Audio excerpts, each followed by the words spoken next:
Hi everyone, I am Nabeen and today we are going to learn about the basic anatomical differences between right and left lung। तो आज हम right और left lung को compare करने वाले हैं कि इनके बीच में, इनकी संरचना में, इनकी बनावट में या इनकी एनाटॉमी में कौन कौन से डिफरेंसेस होते हैं, कौन से स्ट्रक्चर्स किस लंग में प्रेजेंट है और कौन सा स्ट्रक्चर किस लंग में डेफिसिट होता है, किस लंग में प्रेजेंट नहीं होता है। तो चलो लेक्चर को स्टार्ट करते हुए हम देखते हैं differences between right and left lung. तो जो हमारा राइट लंग है और ये हमारा एक साइड हमने क्या रखा है हमारे लेफ्ट लंग को। अब इनको कंपेयर करते हुए सबसे पहले हम देखते हैं इनका वेट कि कौन भारी होता है और कौन हल्का होता है। तो जो हमारा राइट लंग है ये कंपेयर टू लेफ्ट लंग कैसा होता है, हैवियर होता है। राइट लंग का वेट कितना होता है, अप्रॉक्सीमेटली 700 ग्राम के समथिंग हमारा जो राइट लंग है उसका वेट होता है, जबकि जो हमारा लेफ्ट लंग है उसका वेट होता है अप्रॉक्सीमेटली 650 ग्राम, 650 ग्राम के समथिंग इसका वेट होता है। अब अगर हम बात करते हैं कि इसका स्ट्रक्चर किस तरह रहता है, कि ये किस तरह दिखाई देता है, तो जो हमारा राइट लंग है ये shorter and wider due to upward compression by liver. ये कैसा होता है, शॉर्ट होता है। शॉर्ट मतलब थोड़ा छोटा होता है और बाइडर, बाइडर का मतलब क्या है, चौड़ा होता है। Due to upward compression by liver, compression मतलब धकेलना या दबाना। तो क्या होता है, जो हमारा राइट लंग है इसके नीचे क्या प्रेजेंट है, हमारा लीवर प्रेजेंट है। एब्डोमिनल कैविटी में क्या प्रेजेंट रहेगा, लीवर प्रेजेंट रहेगा। तो यहाँ पे जैसे आप देख सकते हैं ये हमारा राइट लंग है, ये हमारा लेफ्ट लंग है। तो यहाँ पे क्या प्रेजेंट है, हमारा लीवर प्रेजेंट है। इस तरीके से हमारा लीवर प्रेजेंट है। तो लीवर क्या कर रहा है, इसको ऊपर की तरफ धक्का दे रहा है। ऊपर की तरफ धक्का दे रहा है तो कैसा होगा, इसका साइज छोटा होगा लेकिन कैसा होगा, ये चौड़ा होगा कंपेयर टू लेफ्ट लंग। तो क्या होगा, shorter and wider due to upward compression by liver. Liver के कंप्रेशन की वजह से, ऊपर में लीवर के कंप्रेशन की वजह से ये कैसा हो गया है, शॉर्ट मतलब छोटा और वाइड मतलब चौड़ा हो गया है। लेकिन अगर वहीं हम लेफ्ट लंग की बात करें तो लेफ्ट लंग में क्या होता है, longer and narrower due to compression by heart. कैसा होता है हमारा लेफ्ट लंग, लॉन्ग भी होता है और नैरो भी होता है। लॉन्ग मतलब लंबा और नैरो मतलब कैसा हमारा, सकरा होता है। Due to side compression by heart. कौन कंप्रेस कर रहा है इसको, हार्ट, क्योंकि जो लेफ्ट लंग है यहाँ पे जो कैविटी होती है यहाँ पे क्या प्रेजेंट होता है, हमारा हार्ट प्रेजेंट होता है। अब ये हार्ट क्या करता है, इसको कंप्रेस करता है लेफ्ट साइड में और ज़्यादा इसको कंप्रेस करेगा। कंप्रेस करने की वजह से ये कैसा हो जाता है, इसका साइज तो कैसा हो जाता है, लंबा हो जाता है, लेकिन ये कैसा हो जाता है, हमारा नैरो हो जाता है। नैरो मतलब कि ये सकरा हो जाता है। तो ये चीज़ हमें ध्यान रखना है कि जो राइट लंग है वो कैसा है, शॉर्ट और वाइड। शॉर्ट और वाइड क्यों है, क्योंकि इसके नीचे लीवर प्रेजेंट है, वो इसे ऊपर की तरफ धक्का दे रहा है। जबकि लेफ्ट लंग कैसा है, लॉन्गर और नैरोअर। किस वजह से है, क्योंकि इसमें हार्ट प्रेजेंट है जो इसे साइड की तरफ में धक्का दे रहा है, साइड की तरफ में इसको कंप्रेस कर रहा है, जिससे कि इसका साइज कैसा हो गया है, लॉन्ग एंड नैरो। अब थर्ड हम बात करते हैं इनमें प्रेजेंट फिशर्स की। अब फिशर्स क्या प्रेजेंट, फिशर्स क्या होते हैं, तो फिशर्स बेसिकली स्ट्रक्चर्स होते हैं जो हम हमारे क्या करते हैं, जो लंग्स में लोब प्रेजेंट होते हैं, अपर मिडिल लोअर टाइप की जो लोब्स प्रेजेंट होते हैं, इनको एक दूसरे से अलग करने का काम करते हैं। तो इन्हीं को हम फिशर बोलते हैं। अब फिशर के बारे में मैं ऑलरेडी एक सेपरेट लेक्चर बना चुका हूँ, उसकी लिंक डिस्क्रिप्शन में दे दूंगा, आप देख लीजिएगा। तो जो हमारे राइट लंग है उसमें कौन कौन से फिशर प्रेजेंट होते हैं, oblique and horizontal fissure. Oblique और हॉरिजॉन्टल दोनों फिशर प्रेजेंट होते हैं। ठीक है, ये चीज़ हमें ध्यान रखना है कि जो हमारा कौन सा लंग है, राइट साइड का लंग है, उसमें ऑब्लिक और हॉरिजॉन्टल दोनों टाइप के फिशर प्रेजेंट होते हैं। कुछ इस तरीके से ये फिशर होते हैं,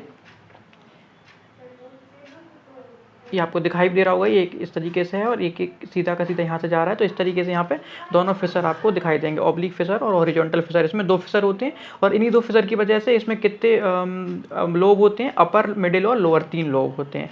इसमें कितना है, अपना लेफ्ट लंग है, इसमें केवल एक ऑब्लिक फिशर यहाँ पे प्रेजेंट होता है, यहाँ पे हॉरिजॉन्टल फिशर प्रेजेंट नहीं है, इसमें केवल ऑब्लिक फिशर प्रेजेंट होता है। इस तरीके से ये कुछ दिखाई देता है। तो जो राइट लंग है उसमें हमारे ऑब्लिक और हॉरिजॉन्टल दोनों फिशर्स प्रेजेंट हैं, जबकि लेफ्ट लंग में हमारा केवल कौन सा फिशर प्रेजेंट है, ऑब्लिक फिशर प्रेजेंट है। तो ये 3 बेसिक डिफरेंस थे। सबसे पहले राइट लंग है वो हैवी है, जबकि लेफ्ट लंग कैसा होता है, लाइट होता है। और राइट लंग जो हमारा है शॉर्ट और वाइड होता है due to compression by liver, जबकि लेफ्ट लंग हमारा लॉन्ग और नैरो होता है due to compression by heart. यहाँ पे हार्ट प्रेजेंट इसको कंप्रेस कर रहा है। और थर्ड हमारे पास राइट लंग कैसा होता है, ऑब्लिक और हॉरिजॉन्टल दोनों टाइप के इसमें फिशर प्रेजेंट होते हैं, जबकि जो लेफ्ट लंग है इसमें केवल ऑब्लिक फिशर हमारे पास प्रेजेंट होता है। तो आई होप कि आपको ये समझ आ गया होगा। अब हम आगे बढ़ते हैं और अदर डिफरेंसेस देखते हैं इनके बीच में। ये थर्ड के बाद हमारा ये फोर्थ डिफरेंस है राइट और लेफ्ट लंग के बीच में, consist of 3 lobe, upper middle and lower lobe. तो अभी हमने समझाया था कि जो हमारा राइट साइड का लंग होता है इसमें क्या प्रेजेंट होता है हमारे पास में, ये 2 फिशर प्रेजेंट होते हैं। कौन सा, ऑब्लिक फिशर और हॉरिजॉन्टल फिशर। तो ऑब्लिक और हॉरिजॉन्टल फिशर की वजह से यहाँ पे क्या हो गया है, हमारे पास में 3 लोब बन गए। 3 लोब कौन कौन से, अपर लोब, बीच वाला जो लोब है उसे मिडिल बोलेंगे और नीचे वाला जो लोब है उसे लोअर लोब बोलेंगे। तो इस तरीके से अपर, मिडिल और लोअर 3 लोब यहाँ पे प्रेजेंट होते हैं। लेकिन लेफ्ट लंग में क्या है, लेफ्ट लंग में केवल ऑब्लिक फिशर प्रेजेंट है। तो ऑब्लिक के ऊपर जो लोब प्रेजेंट होगा उसे अपर लोब बोलेंगे, नीचे प्रेजेंट होगा उसे लोअर लोब बोलेंगे। अब आप पूछोगे कि लोब क्या होते हैं। लोब बेसिकली क्या है, लंग्स को हमने कंपार्टमेंट में डिवाइड किया, लंग को अलग अलग भागों में डिवाइड किया, उन्हीं को हम लोब बोलते हैं। अब ये लोब होते हैं ना, ये भी फर्दर डिवाइड हो जाते हैं, उनको क्या बोलेंगे, ब्रोंकोपल्मोनरी सेगमेंट। ठीक है, तो इसमें कंफ्यूज मत होना। लोब क्या है, लंग में प्रेजेंट, बेसिकली लंग को हमने फिशर्स की मदद से डिफरेंट कंपार्टमेंट में डिवाइड कर दिया है, डिफरेंट नाम दे दिया उन कंपार्टमेंट्स को, उन्हीं को लोब बोलते हैं। तो राइट लंग में कितने लोब हैं, अपर, मिडिल और लोअर लोब हैं, क्योंकि यहाँ पे 2 फिशर प्रेजेंट है। जबकि लेफ्ट लंग में कौन से, अपर और लोअर, केवल 2 ही हमारे पास में लोब प्रेजेंट होते हैं। तो ये लिखा हुआ है यहाँ पे, कंसिस्ट ऑफ 3 लोब। कौन कौन सा, अपर, मिडिल और लोअर लोब। जबकि लेफ्ट लंग में कितने लोब हैं, consist of 2 lobe, upper and lower lobe, केवल अपर और लोअर यहाँ पे लोब प्रेजेंट होते हैं। अब बात करते हैं हमारे पास में ब्रोंकोपल्मोनरी सेगमेंट्स के बारे में। नाम से क्लियर है, ब्रोंकोपल्मोनरी सेगमेंट्स। तो अब ब्रोंकोपल्मोनरी सेगमेंट क्या होगा, तो लंग को पहले हमने क्या किया, छोटे एक कंपार्टमेंट्स में डिवाइड किया, जिन्हें हम क्या बोलते हैं, हमारे लोब्स बोलते हैं। अब इन लोब्स को हमने फर्दर डिवाइड कर दिया और इसी फर्दर क्लासिफिकेशन को क्या बोलते हैं हम, ब्रोंकोपल्मोनरी सेगमेंट। तो लंग किस तरीके से डिवाइड है, हमारे फेफड़े किस तरह डिवाइड है, पहले हमारे पास एक लंग था, एक कॉम्पैक्ट लंग था, लंग को हमने डिवाइड कर दिया किसमें, लोब्स में, और लोब्स को फर्दर हमने डिवाइड कर दिया किसमें, ब्रोंकोपल्मोनरी सेगमेंट्स में। तो जो राइट लंग है उसमें हमारे पास 10 ब्रोंकोपल्मोनरी सेगमेंट होते हैं, 10 ब्रोंकोपल्मोनरी सेगमेंट होते हैं। अब ब्रोंकोपल्मोनरी सेगमेंट्स कौन कौन से होते हैं राइट और लेफ्ट में, किस तरह इनको डिवाइड किया गया है, क्या क्या ब्लड सप्लाई होती है, इस पर एक सेपरेट लेक्चर मैंने बना दिया है, उसका लिंक आपको मैं डिस्क्रिप्शन में प्रोवाइड कर दूंगा। तो क्या होता है हमारे पास, जो हमारा राइट लंग है उसमें हमारे पास में कितने, 10 ब्रोंकोपल्मोनरी सेगमेंट प्रेजेंट होते हैं। कितने, 10 ब्रोंकोपल्मोनरी सेगमेंट यहाँ पे प्रेजेंट होते हैं, देखो। जबकि जो लेफ्ट लंग है इसमें 8 to 9 ब्रोंकोपल्मोनरी सेगमेंट्स होते हैं। लेफ्ट लंग में कितने हैं, 8 to 9 ब्रोंकोपल्मोनरी सेगमेंट, 8 से 9 ब्रोंकोपल्मोनरी सेगमेंट प्रेजेंट होते हैं। अब आप पूछोगे कि ऐसा क्यों हुआ कि इसमें 8 या 9 ब्रोंकोपल्मोनरी सेगमेंट है। तो लेफ्ट लंग में क्या हो जाता है, कुछ सेगमेंट्स आपस में फ्यूज हो जाते हैं, मतलब 2 सेगमेंट आपस में जुड़ के एक सिंगल स्ट्रक्चर बना लेते हैं, एक सिंगल ब्रोंकोपल्मोनरी सेगमेंट बना लेते हैं। इसी वजह से यहाँ पे लेफ्ट लंग में कुछ जो हमारे ब्रोंकोपल्मोनरी सेगमेंट्स होते हैं वो कम होते हैं। तो ये तो हो गए हमारे ब्रोंकोपल्मोनरी सेगमेंट। तो यहाँ तक हमारे 5 डिफरेंस क्लियर हो चुके हैं। ब्रोंकोपल्मोनरी सेगमेंट्स के बाद हम बात करते हैं कि लंग्स की जो एंटीरियर बॉर्डर है वो किस तरीके से हमें दिखाई देती है। तो जो हमारा राइट लंग है, राइट लंग की जो एंटीरियर बॉर्डर है वो कंप्लीट होती है। एंटीरियर बॉर्डर मतलब लंग की जो फ्रंट वाली एंटीरियर पोर्शन की जो बॉर्डर है वो किस तरीके की होती है। तो राइट लंग की एंटीरियर बॉर्डर कंप्लीट होती है, बट लेफ्ट लंग में क्या, एंटीरियर बॉर्डर कुछ स्ट्रक्चर शो करती है, जिसकी वजह से वो इनकम्प्लीट हो जाती है, कहीं कहीं पर ब्रेक हो जाती है। और ये क्या स्ट्रक्चर या फोल्ड हो जाती है, और कौन से स्ट्रक्चर्स बनाती हैं, तो वो 2 स्ट्रक्चर होते हैं, कार्डियक नॉच और लिंगुअल। लिंगुअल या लिंगुअल जो भी आप बोलना चाहो, कार्डियक नॉच एंड लिंगुला। अब आपको थोड़ा सा मैं इसको एक्सप्लेन कर देता हूँ कि किस तरीके से ये दोनों स्ट्रक्चर आपको दिखाई देंगे। तो देखो, ये हमारे मान लीजिए लंग है दोनों, ये राइट साइड का लंग है, लेफ्ट साइड का लंग है। तो जो राइट लंग है ये तो इसकी जो एंटीरियर बॉर्डर है ये आपको दिखाई दे रही होगी, ये वाली जो बॉर्डर है एंटीरियर बॉर्डर, ये तो इसकी कैसी होती है, ये जो पूरी की पूरी बॉर्डर है इसकी कैसी होती है, ये कंप्लीट होती है, यहाँ से यहाँ तक जो आपको दिखाई दे रही है कंप्लीट एंटीरियर बॉर्डर इसमें प्रेजेंट होती है। लेकिन जो लेफ्ट लंग है इसकी एंटीरियर बॉर्डर में 2 प्रोजेक्शन से 2 स्ट्रक्चर प्रेजेंट होते हैं, इन्हें बोला जाता है लिंगुला एंड कार्डियक नॉच। अब आप पूछोगे कि कार्डियक नॉच क्या है। Cardiac notch basically left lung में जो इसकी बॉर्डर है उसमें प्रेजेंट एक स्ट्रक्चर है जहाँ पर हार्ट के लिए स्पेस प्रोवाइड किया गया है। मतलब यहाँ पे एक इस तरीके का स्ट्रक्चर होता है, इसमें आपको डायग्राम में कम क्लियर नहीं दिखाई दे रहा होगा, लेकिन जैसे कि मान लीजिए ये लेफ्ट लंग था, तो इस तरीके का कोई स्ट्रक्चर होता है एक यहाँ पे लंग के।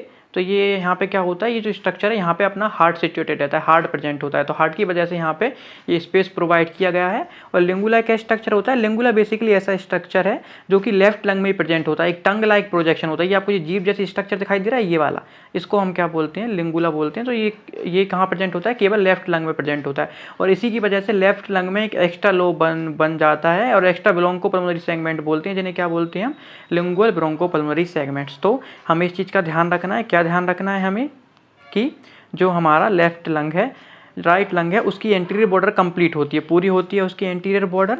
लेकिन जो राइट लंग है उसकी एंटीरियर बॉर्डर तो कंप्लीट होती है, लेकिन जो लेफ्ट लंग है उसकी एंटीरियर बॉर्डर प्रोजेक्शन शो करती है, जिन्हें बोलते हैं कार्डियक नॉच और लिंगुअल। कार्डियक नॉच क्या है, कार्डियक नॉच वो स्ट्रक्चर है जहाँ पर हार्ट प्रेजेंट रहता है, हार्ट के लिए स्पेस है। और लिंगुआ क्या है, हमारे पास एक जीवनुमा टंगनुमा स्ट्रक्चर होता है, जो कि केवल लेफ्ट लंग में आपको देखने को मिलेगा। एक डिफरेंस हम इस बेसिस पर भी कर सकते हैं कि हाँ, लेफ्ट लंग में हमारे पास कार्डियक नॉच प्रेजेंट है और लिंगुअल प्रेजेंट है, जबकि राइट लंग में हमारे पास ये प्रेजेंट नहीं है। अगर आपको अंतर बढ़ाने हो, कहीं पर बड़ा वाला क्वेश्चन लिखने के लिए आ जाए तो हम ऐसा कर सकते हैं। अब हम अगले अंतर पर आते हैं। तो ये हमारे 6 डिफरेंसेस हो चुके हैं। अब 7th डिफरेंस हम देखते हैं। तो राइट लंग और लेफ्ट लंग में हम डिफरेंसेस देख रहे हैं। Hilum contain only one bronchial artery. अब आप पूछोगे कि हाइलम कौन सी बला है। सबसे पहले हम हाइलम समझ लेते हैं, क्योंकि बाकी बात तो हम बाद में करेंगे ना, पहले हाइलम भी तो हमें समझ में आए। तो देखो, जो हमारा लंग होता है, जो हमारे फेफड़े होते हैं, उसमें क्या होता है, एक स्ट्रक्चर प्रेजेंट होता है। ये स्ट्रक्चर हमारा कौन सा होता है, इसको हम बोलते हैं क्या, हाइलम। अब हाइलम क्या होगा, आप पूछोगे कि हाइलम क्या होता है। तो जैसे मान लीजिए ये हमारा क्या है, एक लंग है। ये हमारा इस तरीके से एक लंग प्रेजेंट है यहाँ पे। अब आप बोलोगे कि लंग्स के अंदर, तो देखो हमारा लंग के काम क्या होता है, ऑक्सीजन को, ब्लड को सप्लाई करना और कार्बन डाइऑक्साइड को बॉडी से बाहर निकालना। तो अब हम लंग्स में कहीं ना कहीं से तो ब्लड सप्लाई प्रोवाइड कर रहे होंगे, लंग्स में कोई ना कोई से न्यूरॉन्स भी आ रहे होंगे, लंग्स में कोई आर्टरी बेसल्स भी आ रही होंगी। तो अगर लंग पूरा बंद रहेगा, पूरा कॉम्पैक्ट स्ट्रक्चर रहेगा, तो लंग्स के अंदर ये चीज़ें कहाँ से आएंगी और बाहर निकलेगी।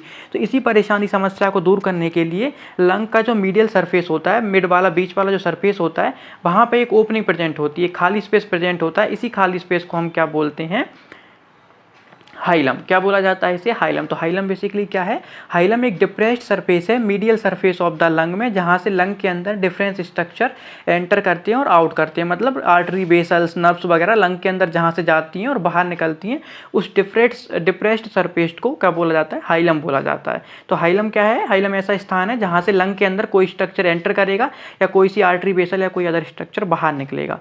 तो जो हमारी हाइलम होती है राइट लंग की, उसमें केवल वन ब्रोंकियल आर्टरी होती है। ब्रोंकियल आर्टरीज केवल वहाँ पे एक प्रेजेंट होती है। ब्रोंकियल आर्टरी का काम क्या है, लंग को प्योर ब्लड सप्लाई करना। कोई अगर किसी के पास में प्योर ब्लड नहीं जा रहा है तो वो ऑर्गन डेड हो जाएगा, मतलब ऑर्गन सर्वाइव नहीं कर पाएगा। तो जो प्योर ब्लड या ऑक्सीजनेटेड ब्लड सप्लाई करते हैं उन्हें ब्रोंकियल आर्टरीज बोला जाता है। तो राइट लंग की जो हाइलम है उसमें केवल एक ही ब्रोंकियल आर्टरी, ये चीज़ हमें ध्यान रखना है।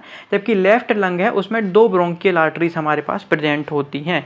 दो ब्रोंकियल आर्टरीज यहाँ पे ब्लड को सप्लाई करती है, जबकि राइट लंग में केवल एक ब्रोंकियल आर्टरी होती है। ये चीज़ हमें ध्यान रखनी है। अब बात करते हैं हम इसके बेस के बारे में। तो बेस क्या होता है, बेस मतलब बेसिकली तल। जैसे कि ये आपको लंग दिखाई दे रहा है, तो ये जो आपको दिखाई दे रहा है ये वाला स्ट्रक्चर, इसको हम बोलेंगे लंग का क्या, बेस। ये कहाँ रहता है, हमारा डायफ्राम पर रेस्ट करता है। लंग के नीचे क्या प्रेजेंट है, डायफ्राम प्रेजेंट है। तो डायफ्राम पर ये स्ट्रक्चर क्या करता है, हमारा आराम करता है या डायफ्राम पर रेस्ट करता है। तो लंग का बेस है, उसके बेसिस पर भी हम यहाँ पे डिफरेंसेस देख सकते हैं लंग्स के बीच में। तो जो बेस होता है राइट लंग का, more concave by liver compression. Concave मतलब क्या, अपतल। अपतल मतलब अंदर की ओर मुड़ा हुआ, कुछ इस तरीके से। कैसा, ये पहले वाला मैं साफ कर देता हूँ। तो ये आपको दिखाई देगा किस तरीके से होता है। जैसे मान लीजिए ये लंग है, तो लंग का ये बेस कुछ इस तरीके से कॉनकेव। कॉनकेव मतलब ये आपको दिखाई दे रहा है वो अंदर की तरफ जा रहा है, तो इसको कॉनकेव स्ट्रक्चर बोलते हैं। तो इस तरीके से कुछ बेस होता है अंदर की तरफ मुड़ा हुआ।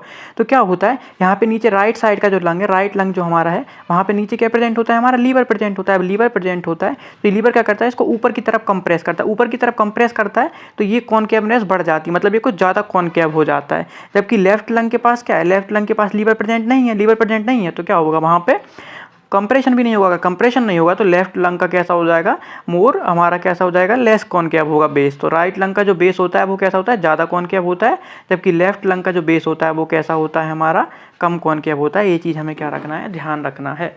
अब हम बात करते हैं कुछ और अंतर के बारे में, जिनमें हमारे पास में आ जाता है क्या, ब्रोंकियल, जो हमारी ब्रोंकाई। अब ब्रोंकाई क्या होते हैं, तो bronchi basically structure, respiratory path में प्रेजेंट वो स्ट्रक्चर होते हैं जो कि लंग्स तक एयर को लेकर आते हैं या एयर को बाहर लेकर जाते हैं। कैसे डिवाइड होता है हमारे पास, पहले हम रेस्पिरेटरी पाथ हमारा कैसे स्टार्ट होता है, सबसे पहले हमारे पास में क्या प्रेजेंट होती है, सबसे पहले हमारे पास में प्रेजेंट होती है क्या, नोस। नोस मतलब हमारी नाक। नोस के बाद में हमारे पास आ जाता है क्या, फेरिंग्स। फेरिंग्स के बाद आता है लैरिंग्स। लैरिंग्स के बाद आती है ट्रेकिया। ट्रेकिया के बाद आती है ब्रोंकाई।